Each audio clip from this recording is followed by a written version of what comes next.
Alhamdulillah.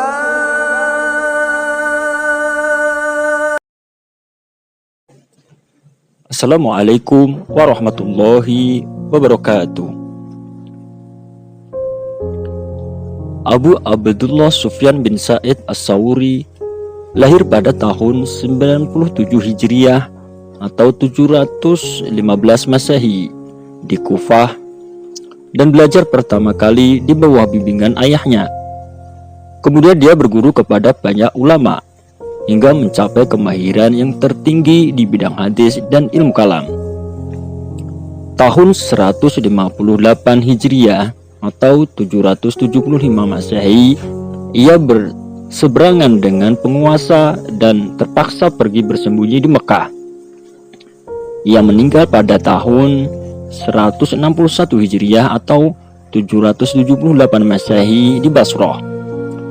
Ia mendirikan madrasah fikih yang bertahan selama sekitar 2 abad, menjalankan kehidupan zuhud dengan ketat sehingga ia dianggap oleh para sufi sebagai orang suci.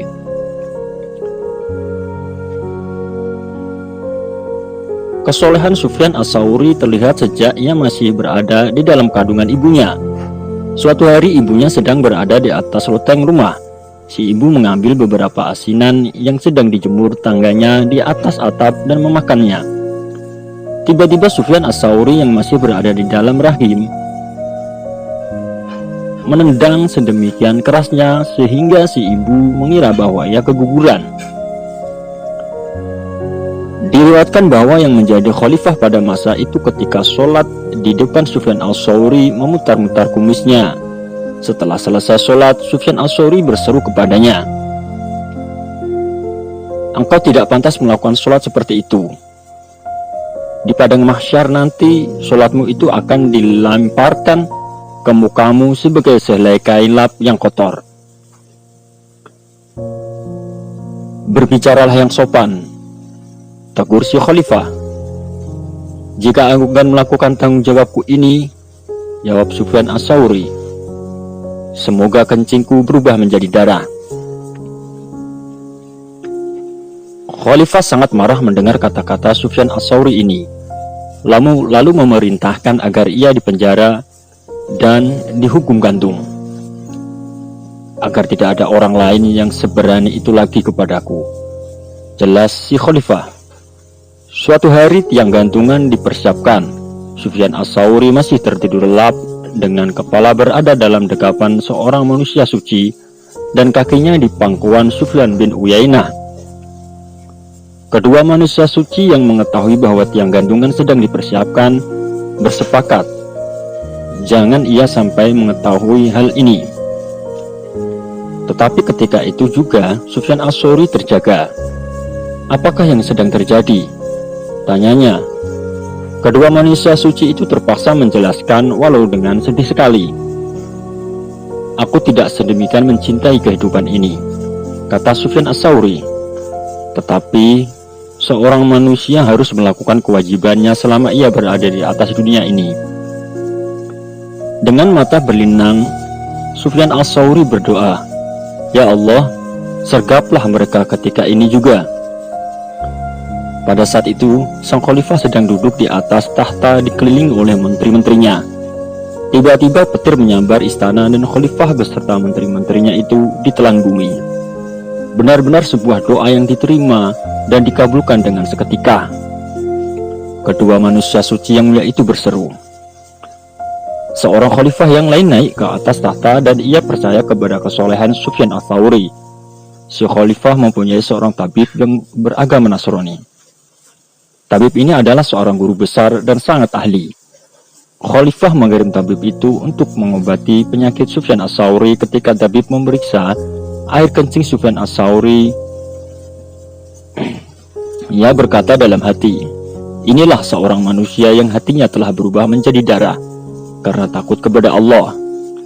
Darah keluar sedikit demi sedikit melalui kantong kemihnya. Kemudian ia menyimpulkan, agama yang dianut oleh seorang manusia seperti ini tidak mungkin salah.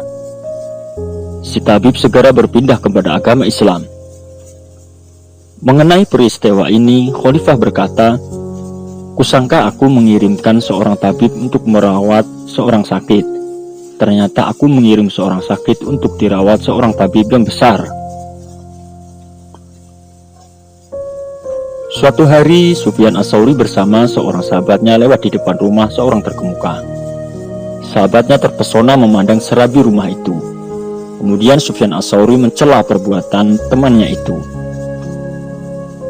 Jika engkau beserta orang-orang yang seperti engkau ini tidak terpesona dengan istana-istana mereka, niscaya mereka tidak bermegah-megah seperti ini. Dengan terpesona seperti itu, engkau ikut berdosa di dalam sikap bermegah-megahan mereka.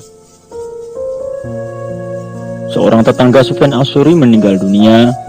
Sufyan Ats-Tsauri pun pergi untuk membacakan doa pada pemakamannya. Setelah selesai, terdengar olehnya orang-orang berkata, "Almarhum adalah seorang yang baik. Seandainya kau ketahui bahwa orang-orang lain menyukai almarhum," kata Sufyan Ats-Tsauri, "niscaya aku tidak turut di dalam penguburan ini. Jika seseorang bukan munafik, maka orang-orang lain tidak akan menyukainya." Suatu hari, Sufyan Ats-Tsauri salah memakai pakaiannya. Ketika hal ini dikatakan kepadanya, ia segera hendak memperbaiki pakaiannya, tetapi cepat-cepat dibatalkannya pula niatnya itu. Dan kemudian ia berkata, "Aku mengenakan pakaian ini karena Allah dan aku tak ingin mengubahnya hanya karena manusia." Seorang pemuda mengeluh karena tidak sempat menunaikan ibadah haji. Lalu Sufyan Ats-Tsauri menegurnya, "Telah 40 kali aku menunaikan ibadah haji. Semuanya akan kuberikan kepadamu asalkan engkau mau memberikan keluhanmu itu kepadaku." "Baiklah," si pemuda menjawab. Malam harinya dalam mimpi, Sufyan Ats-Tsauri mendengar sebuah suara yang berkata kepadanya, "Engkau memperoleh keuntungan yang sedemikian besarnya sehingga apabila dibagi-bagikan kepada semua jamaah di padang Arafah, niscaya setiap orang di antara mereka menjadi kaya raya."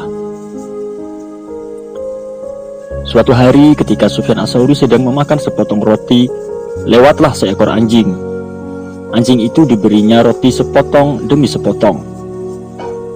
Lalu seseorang bertanya kepada Sufyan Ats-Tsauri, "Mengapa roti itu tidak engkau makan beserta anak-anak dan istrimu?" "Jika anjing ini kuberi roti," jawab Sufyan Ats-Tsauri, "niscaya ia akan menjagaku sepanjang malam sehingga aku bisa beribadah dengan tenang. Jika roti ini kuberikan kepada anak dan istriku, niscaya mereka akan menghalangi diriku untuk beribadah kepada Allah."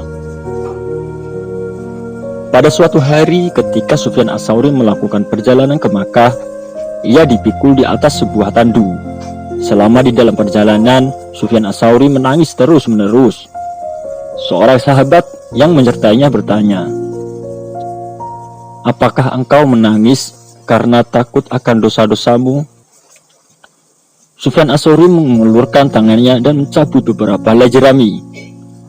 "Dosa-dosaku memang banyak, tetapi semuanya tidaklah lebih berarti daripada pegangan jerami imanku. Apakah benar-benar iman atau bukan?" Betapa cintanya Sufyan Ats-Tsauri terhadap semua makhluk Allah. Suatu hari, ketika berada di pasar, ia melihat seekor burung di dalam sangkar. Si burung mengepakkan sayap dan mencicit-cicit dengan sedihnya. Sufyan Ats-Tsauri membeli burung itu lalu melepaskannya. Setiap malam burung itu datang ke rumah Sufyan Ats-Tsauri, menunggui Sufyan Ats-Tsauri apabila ia sedang sholat dan sekali-kali hinggap di tubuhnya. Ketika Sufyan Ats-Tsauri meninggal dunia dan mayatnya diusung ke pemakaman, si burung itu ikut pula mengantarkannya, dan seperti pengantar-pengantar yang lain, ia pun mencicit-cicit sedih. Ketika jenazah Sufyan Ats-Tsauri dimasukkan ke dalam tanah, si burung menyerbu masuk ke dalam kuburan itu. Kemudian terdengarlah suara dari dalam kubur itu, "Allah yang maha besar telah memberi ampunan kepada Sufyan Ats-Tsauri karena telah menunjukkan belas kasih kepada makhluk-makhluknya." Si burung mati pula menyertai Sufyan Ats-Tsauri. Demikianlah sedikit kisah seorang sufi agung, orang yang suci, Sufyan Ats-Tsauri. Semoga dari kisah tersebut kita dapat mengambil hikmah dan pelajarannya. Allahu a'lam bishawab. Wassalamualaikum warahmatullahi wabarakatuh.